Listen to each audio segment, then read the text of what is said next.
Hello, welcome to today's video where we're going to be looking at the regions for which a function is either increasing or decreasing. But what do we mean by that? Well, for instance, if you have a graph that looks something like this, it's a straight line, but more importantly, as you read from left to right, the y values are going up. Or in other words, they are increasing. So we are specifically talking about what's happening to the y values when we talk about these terms of increasing or decreasing. But an increasing function doesn't just have to look like this. It could be a curve instead. So something like this would also be an increasing function. Even though the amount the y values are going up by changes depending on where you are on the graph, it's still resulting in the y values overall increasing.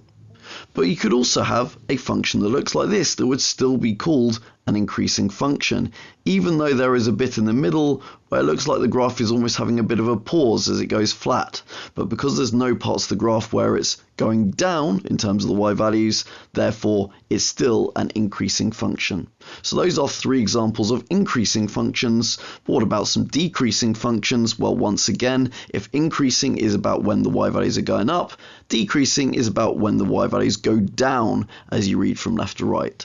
Again though, that can look like curves as well, so you could have something that starts off more shallow and then becomes more steep the further on you go, or something that starts off quite steep and then becomes more shallow later on. Either way, in all these cases, the y value is going down, in other words, decreasing, meaning it's a decreasing function. But these were all examples of graphs that were doing either just one or the other, either increasing for the entire graph or decreasing for the entire graph. But you can have some graphs that do a mixture of both in different regions. So for instance, we could have a graph that's initially increasing because that would look maybe something like this, but then for a later part of the graph it could look like it was decreasing because it's then going back down again. So therefore, sometimes we're interested in finding not just whether a graph is increasing or decreasing overall, but what specific parts of the graph is it either increasing or decreasing for. So how do we go about finding that stuff? We can do it using algebra, because ultimately you might have noticed when the graph was going up, or increasing I should say, that means it had a positive gradient. So therefore a function is increasing when dy dx, the gradient of the function, is greater or equal to 0. Whereas a function is said to be decreasing when its gradient dy over dx is less than or equal to 0. So therefore, to find when a function is either increasing or decreasing, it's just a case of differentiating, setting up the relevant inequality based on whether you're specifically finding increasing or specifically decreasing, and then solving to find the values of x that you're interested in. So let's take a look at an example of that so you can see how that process looks. So we want to determine the values of x for which this equation is specifically decreasing. So let's start by differentiating to find dy over dx. So differentiating those x's, we'll get a 12x cubed, doing the classic times by the power, take 1 off the power trick. 4 times by 3 is also 12, but then we're going to take 1 off the 3 to get a power of 2. 72 times by 2 is 144, but it was a minus, so we're still going to have a minus sign out the front. It becomes minus 144x, and then as a reminder, if you have a constant, it's just going to differentiate to 0, so therefore it effectively disappears. We want to find when this function or this equation or this graph, however you want to call it, is decreasing. So therefore we're interested in knowing when dy dx is less than or equal to 0. So therefore we're interested in knowing where 12x cubed plus 12x squared minus 144x is less than or equal to 0. And that's just because, as I said, it's decreasing, so I was just choosing the relevant fact from the previous screen. Obviously, if it's increasing, then that inequality sign would be the other way around. Now, the thing I want you to bear in mind is it means we now have more than one equation written as part of this question. We have the original graph of y equals, and then we've got this new graph for dy dx that's a part of our inequality. However, what I want you to bear in mind is that at this stage we've got an inequality, and inequalities are things that have their own dedicated method for solving. And therefore what you can almost do, or I'd almost recommend, is viewing this stage of the question like a new mini question, where we can effectively ignore everything that happened before this moment in the question and just concentrate on doing the usual method we use for solving inequalities as if this was the question in the first place. So therefore we're going to do the usual things that we do for that, which involves things such as finding critical values. So to find critical values, you treat the inequality like an equation and solve the equation to find what those values are. So therefore I'm going to solve 12x cubed plus 12x squared minus 144x equals 0. Now, using calculator technology, you could solve that very easily, but you don't need to use calculator technology, and it would mean we could still therefore show the working to get method marks, because this is a cubic that can factorize. Because remember, it's got a common factor of x, or to be more precise, 12x. You can therefore factorize out using highest common factor factorizing rather than the quadratic style of factorizing.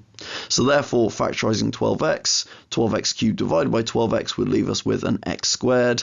We'd be left with a plus x next, and then 144x divided by 12x will leave us with 12, conveniently. So therefore we can solve two new equations to get our values of x. 12x equals 0, which leads to x equals 0, and x squared plus x minus 12 equals 0, which you can solve using whatever method you like for solving quadratics. I'm going to use factorizing because it is one that factorizes nicely, which means we're going to get the other two critical values of x equals minus 4 and x equals 3. Cool, those are the critical values, but now we need to find what that relates to in terms of the inequality. So again, I want to highlight the fact that I point out this is the inequality we're solving, and therefore I'm ignoring anything that happened above this point.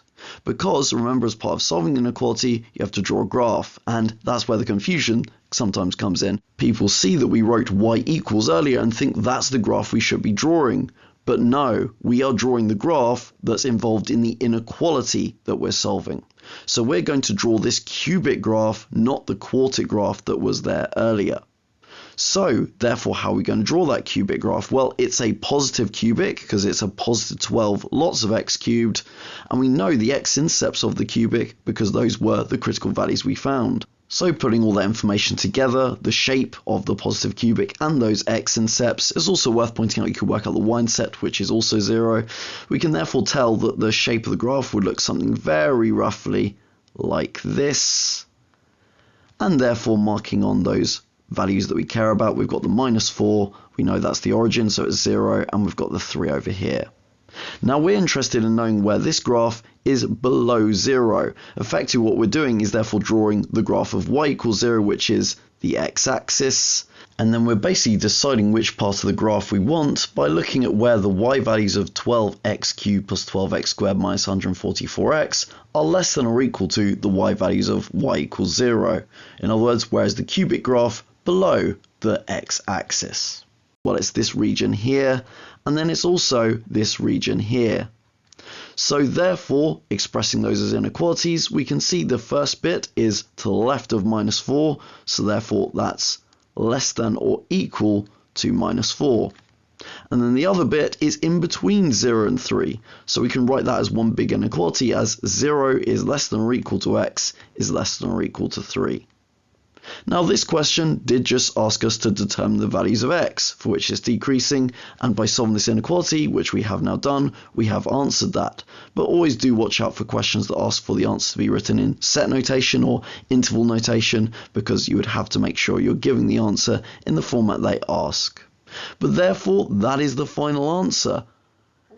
If you had any questions about the method we approached for solving this inequality, of course refer back to the videos I've done on solving inequalities, but it does just ultimately boil down to, when we're trying to find increasing or decreasing functions, just one extra step, which is just differentiating, and then admittedly maybe an extra step of trying to know, based on the word, decreasing or increasing, which inequality we have to be setting up.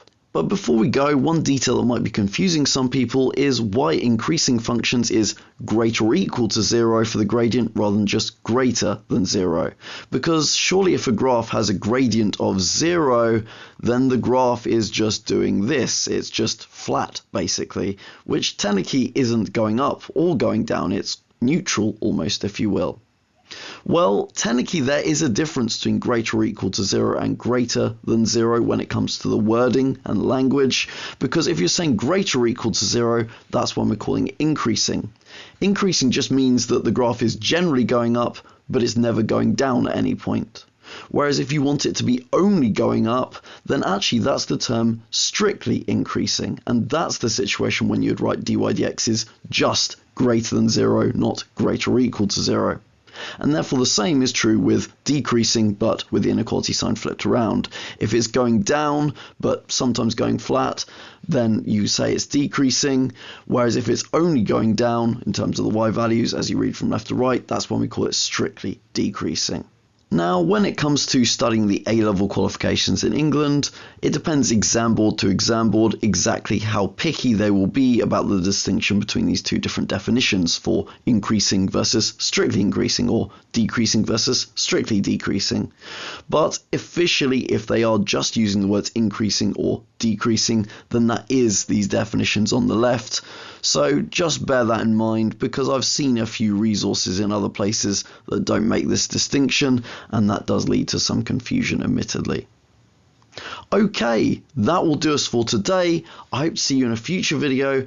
If you would like to see me go through an example of finding where a function is increasing, then do let me know in the comments, because I'm happy to make a short showing that for you. Okay, goodbye.